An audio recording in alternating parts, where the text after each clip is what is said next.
Semenjak Front Pembela Islam FPI dibubarkan lewat surat keputusan bersama SKB yang ditandatangani 6 pejabat menteri dan kepala lembaga negara itu, Jokowi buka pintu izin investasi untuk industri miras besar sampai eceran. Tampaknya praktek sistem ekonomi liberalisme dan kapitalisme yang bukan merupakan karakter dan jati diri bangsa ini mulai diterapkan. Padahal mulut mereka masih bicara dan berteriak-teriak tentang Pancasila serta Undang-Undang Dasar 1945. Kayaknya nggak ada ormas yang paling galak soal miras selain FPI. Maka bagaimanapun caranya untuk melegalkan miras tersebut, jalan satu-satunya FPI mesti dibubarkan. Jokowi membuka pintu izin investasi untuk industri miras besar sampai eceran, terhitung sejak tahun ini.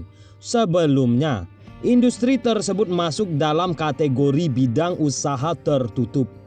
Kebijakan tersebut tertuang dalam Peraturan Presiden Perpres nomor 10 tahun 2021 tentang bidang usaha penanaman modal.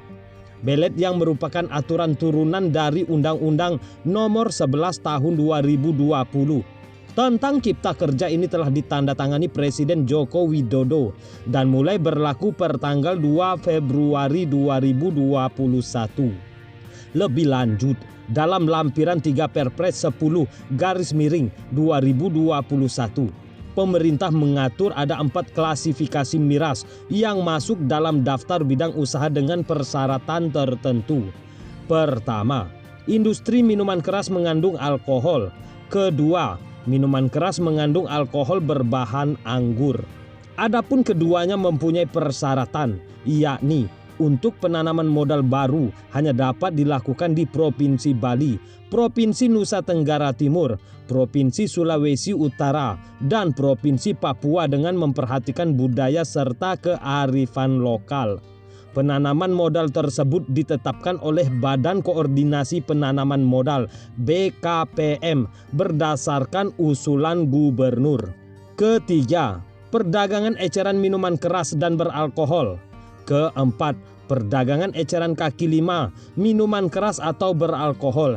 Namun, ada syaratnya, yakni jaringan distribusi dan tempat harus disediakan secara khusus. Merajuk pasal 6 Perpres 10/2021, industri miras yang termasuk bidang usaha dengan persyaratan tertentu itu dapat diusahakan oleh investor asing, investor domestik, hingga koperasi dan usaha mikro kecil menengah UMKM. Namun, untuk investasi asing hanya dapat melakukan kegiatan usahanya dalam skala usaha besar dengan nilai investasi lebih dari 10 miliar, itu pun di luar tanah dan bangunan. Selain itu, investor asing wajib berbentuk perseroan terbatas atau PT berdasarkan hukum Indonesia dan berkedudukan di dalam wilayah negara Republik Indonesia. Kepala Badan Koordinasi Penanaman Modal BKPM Bahlil Lahadalia mengatakan adanya Perpres 10/2021 bertujuan untuk meningkatkan daya asing investasi dan mendorong bidang usaha prioritas. Alih-alih untuk meningkatkan budaya dan kearifan lokal, pemerintah akan minta bantuan MUI terkait investasi miras tersebut. Melalui Badan Koordinasi Penanaman Modal BKPM berencana mengajak Majelis Ulama Indonesia MUI untuk berkoordinasi terkait penerbitan izin investasi minuman keras atau minuman beralkohol di daerah.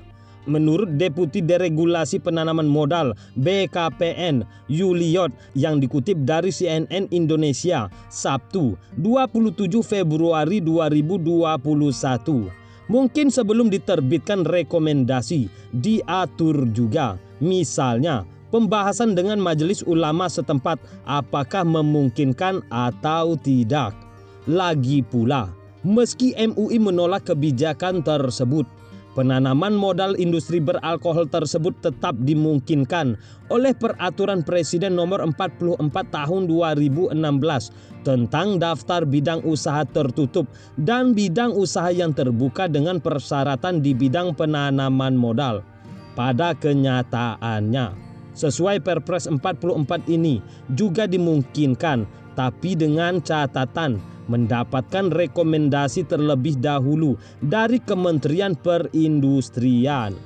Dalam waktu dekat lanjutnya, BKPM juga berencana menggelar audiensi dengan MUI serta pihak-pihak yang keberatan dengan dibukanya keran investasi industri minuman beralkohol. Tujuannya adalah untuk menjelaskan latar belakang pengembalian kebijakan dan rencana pemerintah untuk tetap menjamin pengendalian minuman beralkohol. Kebijakan baru ini justru diharapkan agar ada kesempatan, terutama minuman tradisional di daerah yang selama ini tidak bisa dapat izin, seperti di Bali. Kemudian Papua itu dibenarkan, tapi di daerah lain prinsipnya sulit, tutup Yuliot. BKPM juga menjamin izin investasi di luar 4 wilayah yang telah ditentukan, yakni Bali, Nusa Tenggara Timur, Papua, dan Sulawesi Utara akan diperketat. Di daerah yang di luar 4 itu sesuai gubernur. Tapi kalau gubernur yang kita mediasi kelihatannya tidak akan ada yang akan menerbitkan rekomendasi tersebut, pungkasnya. Ketua Majelis Ulama Indonesia MUI Kiai Haji Kholil Nafis dengan keras menolak investasi miras di Indonesia meskipun hanya di 4 provinsi. Lewat unggahan di Instagram, Kholil menilai apapun jenis dan tempatnya, segala hal yang memabukkan itu hukumnya haram. Apapun jenisnya, yang memabukkan itu bahaya pada akal, maka hukumnya haram dimanapun itu tempatnya. Kalau diminum memabukkan, maka hukumnya haram. Maka penjualnya pun kalau tahu untuk diminum hingga memabukkan, maka hukumnya juga haram, kata Kholil Nafis Minggu 28 Februari. Dia menilai negara tidak bisa berlindung di balik alasan adanya kearifan lokal untuk melegalkan investasi perusahaan miras. Negara, bahkan WHO sudah tahu betul berapa banyak orang yang tewas karena miras atau tindakan kejahatan yang muncul usai mabuk karena miras. Jika negara ini harus melarang beredarnya miras, maka investasinya juga harus dilarang. Tak ada alasan karena kearifan lokal, kemudian malah melegalkan dalam investasi miras karena itu merusak akal pikiran generasi bangsa, ujar dia. WHO sudah mencatat bahwa tahun 2014 orang yang mati karena miras lebih dari 3 juta jiwa. Lebih banyak dari korban mati karena COVID-19, tambah dia. Sedangkan dari segi dalil, tentu sudah banyak dan sering disampaikan. Sudah sangat jelas miras lebih banyak mudaratnya dibanding manfaatnya. Buat apa pemerintah melegalkan investasi miras? Tolak miras dan dukung rancangan undang-undang jadi undang-undang pelarangan miras untuk semua umur, ucap dia. Selain itu, Wakil Ketua Majelis Ulama Indonesia MUI Anwar Abbas pun kecewa dengan kebijakan pemerintah yang menetapkan industri minuman keras tersebut. Ini jelas-jelas tampak lebih mengedepankan pertimbangan dan kepentingan pengusaha daripada kepentingan rakyat, kata dia dalam keterangannya yang diterima Kamis 25 Februari 2021 kemarin. Anwar melihat dengan adanya kebijakan ini, tampak sekali bahwa bangsa Indonesia ini dilihat dan diposisikan oleh pemerintah dan dunia usaha sebagai objek yang bisa dieksploitasi bagi kepentingan mendapatkan keuntungan atau profit yang sebesar-besarnya. Bukannya pembangunan dan dunia usaha itu yang harus dilihat sebagai medium untuk menciptakan sebesar-besar kebaikan dan kemaslahatan serta kesejahteraan bagi rakyat dan masyarakat luas, katanya. Dengan kehadiran kebijakan ini, saya melihat bangsa ini sekarang seperti bangsa yang telah kehilangan arah karena tidak lagi jelas oleh kita apa yang menjadi pegangan bagi pemerintah dalam mengelola negara ini, tambah Anwar. Mestinya, dikatakan Anwar, pemerintah tidak memberi izin bagi usaha-usaha yang akan merugikan dan merusak, serta akan menimbulkan kemafsadatan bagi rakyatnya. Tapi, disitulah anehnya.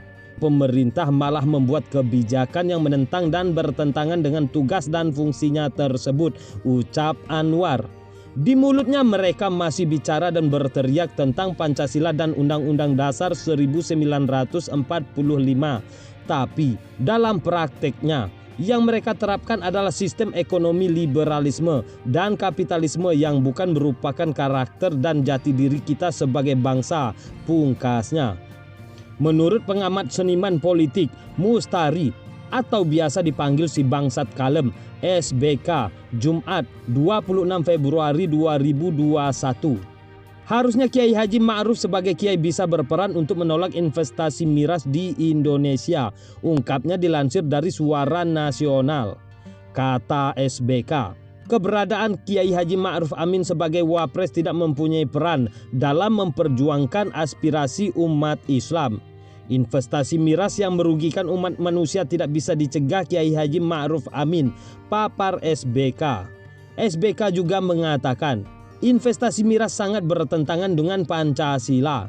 Investasi miras dan uangnya masuk ke negara tidak baik untuk kehidupan berbangsa dan bernegara. Menurut SBK, adanya kebijakan investasi miras, kerusakan bangsa Indonesia sudah sangat mengkhawatirkan. Miras itu sumber masalah. Dari miras muncullah kriminalitas, pungkasnya. Ia juga menyebutkan Presiden Joko Widodo yang mengesahkan Perpres investasi miras tersebut dipertanyakan sebagai ulil amri, pemilik perintah atau penguasa, atau ulil komri, pemilik yang memiliki keistimewaan untuk urusan miras. Ulil merupakan kata jamak yang diartikan pemilik atau memiliki. Seorang yang memiliki keistimewaan menurut Kamus Mahmud Yunus. Demikian dikatakan pengamat seniman politik tersebut melalui suaranasional.com Minggu 28 Februari 2021. Selama ini pendukung Jokowi menyebut mantan wali kota Solo itu seorang ulil amri, paparnya. Kata SBK, Perpres investasi miras membuat kelompok Islam mengajukan protes keras kepada pemerintah Jokowi. Pemerintah Jokowi harus mendengar aspirasi umat Islam yang menolak investasi miras. Jelasnya, menurutnya, Majelis Rakyat Papua juga sudah menolak daerahnya menjadi tempat investasi miras. Miras merusak bangsa dan bertentangan dengan Pancasila, papar SBK. Katanya, pemerintah yang mengeluarkan Perpres investasi miras menunjukkan keuangan negara sangat mengkhawatirkan. Semua cara dipakai untuk mendapatkan pemasukan uang negara. Bisa jadi pemerintah mengeluarkan peraturan lokalisasi judi, jelas SBK. Di sisi lain, Gubernur Papua Lukas Nmb memperingatkan distributor dan penjual minuman keras untuk menghentikan aktivitasnya.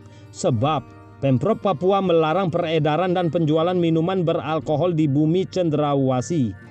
Gubernur Lukas sering berbicara mengenai miras, bahkan telah ada peraturan daerah yang melarang penjualan barang haram tersebut. Namun, masih ada yang coba-coba menjualnya. Lukas Nmb dengan tegas meminta yang bersangkutan meninggalkan Papua. Dia menuding para penjual miras itu berperan terhadap punahnya orang asli Papua. Banyak orang Papua yang meninggal akibat miras. Ini kita belum bicara narkoba dan HIV/AIDS yang pintu masuknya dari miras, tegasnya. Wakil Ketua MPR RI Hidayat Nur Wahid menyoroti insiden Gubernur Papua tersebut. Dalam cuitan yang dibagikan pada Sabtu 27 Februari 2021 di akun Twitter pribadinya @HNurWahid, ia juga menyoroti ancaman yang diberikan sang gubernur kepada para distributor miras ke Papua untuk menghentikan aktivitas mereka. Gubernur Papua Lukas Nmb ngamuk, ancaman bakar toko penjual miras, dan ancaman distributor miras ke Papua agar dihentikan aktivitas mereka, tulis Hidayat Nur Wahid. Ia lantas menyarankan agar Presiden RI Joko Widodo mencabut kembali peraturan Presiden Perpres nomor 10 tahun 2021 itu. Maka semestinya Presiden Jokowi mencabut Perpres terkait investasi miras masuk ke Papua. Tulisnya, menurutnya Perpres ini juga telah ditolak oleh Majelis Rakyat Papua (MRP) dan Majelis Ulama Indonesia (MUI). MRP dan MUI sudah menolak juga, tambah HNW di akhir cuitannya. Maka dari itu, untuk memuluskan dan melegalkan miras, apapun caranya, tidak ada jalan lain. FPI mesti dibubarkan bagaimanapun caranya. Gubernur Papua pun yang warganya minoritas muslim menolak pelegalan miras di wilayahnya. Emak-emak Papua pun memang sudah lama menyatakan perang pada miras karena gara-gara miras banyak terjadi kejahatan. Bahkan soal penolakan miras, Gubernur Papua lebih galak dari FPI dan dia sempat mengancam akan membakar toko yang jual miras. FPI nggak pernah mengancam membakar toko yang menjual miras. Apa mungkin Gubernur Papua Lukas NMB juga bakal dicopot dari jabatannya? Bagaimana menurut Anda?